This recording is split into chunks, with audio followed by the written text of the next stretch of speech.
Hey investors, welcome you again to the mutual fund talk. So आज का video एक बहुत ही इंटरेस्टिंग डेटा से शुरू करते हैं।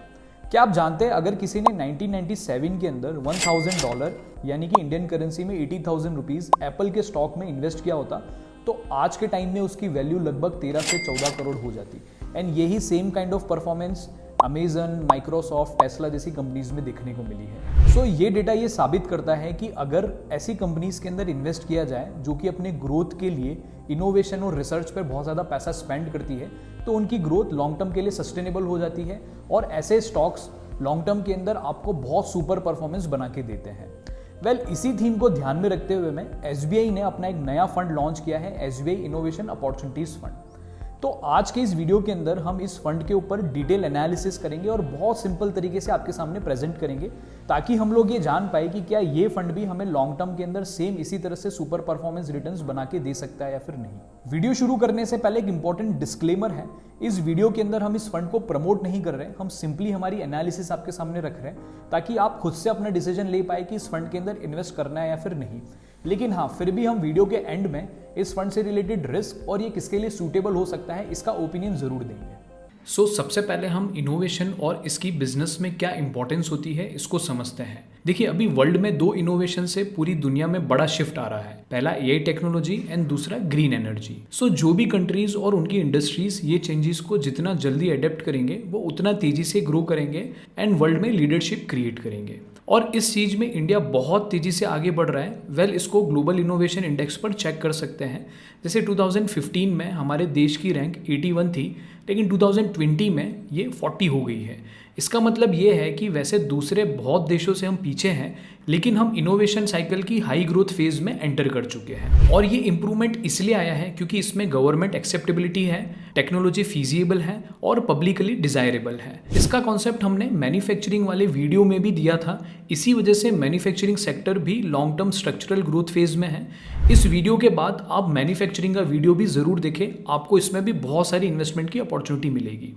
गवर्नमेंट की बात करें तो उन्होंने बहुत सारे रिफॉर्म्स किए हैं ताकि इंडिया में स्टार्टअप इकोसिस्टम बन पाए और हम इनोवेशन और रिसर्च के बेसिस पर नए आइडियाज़ और कंसेप्ट से इंडिया की इकोनॉमी को अच्छे से ग्रो कर पाए। देन यहाँ पर डिजिटल इंफ्रास्ट्रक्चर स्ट्रांग होने से भी बहुत बड़ा स्टार्टअप सिस्टम बन रहा है, जिसमें से कितने सारे यूनिकॉर्न्स बन के निकले हैं और कुछ स्टॉक्स मार्केट में लिस्ट भी हो चुके हैं, like e-commerce, fintech, logistic, healthtech, edtech etcetera. आप इस इमेज में कुछ एग्जाम्पल्स भी देख सकते हैं। लास्टली, हमारे पॉपुलेशन का मिडिल इनकम ग्रुप भी तेजी से बढ़ रहा है, जो अगेन हाई स्पेंडिंग पावर रखता है। अच्छी एजुकेशन पर स्पेंड होने से स्किल्ड टैलेंट भी इंडस्ट्री को देता है और सबसे इंपॉर्टेंट स्ट्रॉन्ग फंडिंग इकोसिस्टम बना है। इसी कारण हाई नेटवर्थ इन्वेस्टर्स का पैसा स्टार्टअप्स को मिला है, जिस कारण से ये स्टार्टअप्स इतना तेजी से ग्रो कर पाए हैं। पर क्योंकि ये फंड स्टॉक मार्केट की कंपनीज में इन्वेस्ट करेगा, इसलिए ये देखते हैं कि कौन से टॉप सेक्टर्स हैं जिसमें इन इनोवेशन से बड़ा डिस्रप्शन आ रहा है। जैसे कि ऑटो सेक्टर में इलेक्ट्रिक एंड हाइब्रिड व्हीकल्स का ट्रेंड बढ़ रहा है। एनर्जी सेक्टर में सोलर, हाइड्रोजन जैसी एनर्जी का यूज राइज होने लगा है। टेक्नोलॉजी सेक्टर में ट्रेडिशनल सॉफ्टवेयर से बढ़कर अब AI, IoT, क्लाउड कंप्यूटिंग जैसे स्ट्रीम्स बढ़ रहे हैं। इंडस्ट्रियल्स में रोबोटिक्स एंड ड्रोन्स का यूज होने से एफिशिएंसी एंड कॉस्ट कटिंग पर फोकस किया जा रहा है। ऑलमोस्ट हर सेक्टर में टेक्नोलॉजी का यूज हो रहा है फ्यूचर की ग्रोथ लाने के लिए। पर अब इस वीडियो में मेन सेक्शन की बात करते हैं और ये समझते हैं कि ये फंड कैसे इनोवेशन थीसिस का यूज करके इन्वेस्टर्स के लिए पैसा बनाएगा और क्या इसमें लॉन्ग टर्म में अच्छी हाई रिटर्न्स बन सकते हैं या फिर नहीं।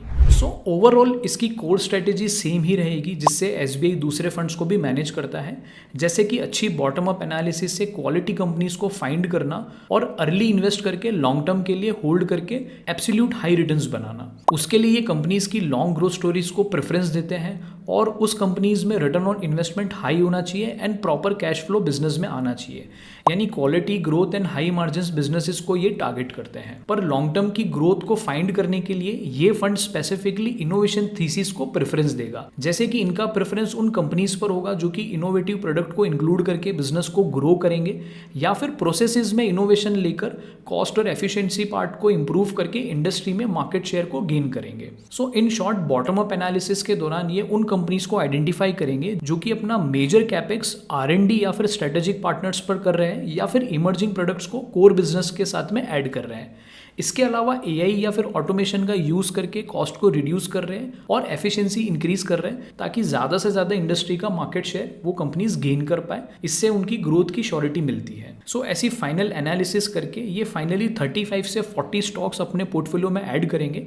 उसमें से 80% पैसा तो ये इनोवेटिव बिजनेस सेगमेंट में ही रखेंगे, लेकिन 20% पैसा ट्रेडिशनल बिजनेस में भी रखेंगे ताकि उससे डाइवर्सिफिकेशन और थोड़ी सी सेफ्टी मिल पाए। और इसके अलावा ये पोर्टफोलियो का 35% पैसा फॉरेन कंपनीज में भी इन्वेस्ट कर सकते हैं जहां पे इनको बहुत ज़्यादा इनोवेशन दिख रहा है। सो finally as per our opinion this is a good fund, लेकिन we have to wait for the final portfolio.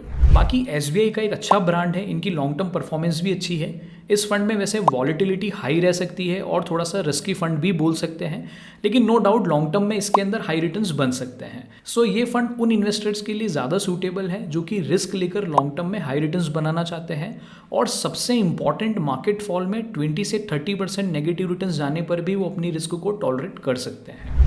अगर इस वीडियो से रिलेटेड अगर आप डिटेल इन्फॉर्मेशन या प्रेजेंटेशन देखना चाहते हैं तो इसका लिंक आपको डिस्क्रिप्शन में मिल जाएगा। ये लिंक हम लोगों ने हमारी वेबसाइट और मोबाइल एप्लीकेशन के NFO सेक्शन में डाल रखी है। वहां पे इस फंड की इन्वेस्टमेंट की इन्फॉर्मेशन भी मिल जाएगी जहां से आप इस NFO को बाय भी कर सकते हैं।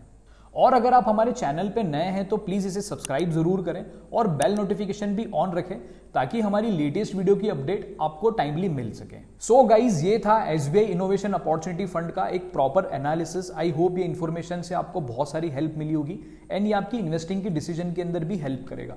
लेकिन अगर फिर भी इससे रिलेटेड आप कुछ मुझसे पूछना चाहते हैं तो आप हमें कमेंट करके पूछ सकते हैं। जल्दी ही मिलते हैं नेक्स्ट वीडियो के अंदर।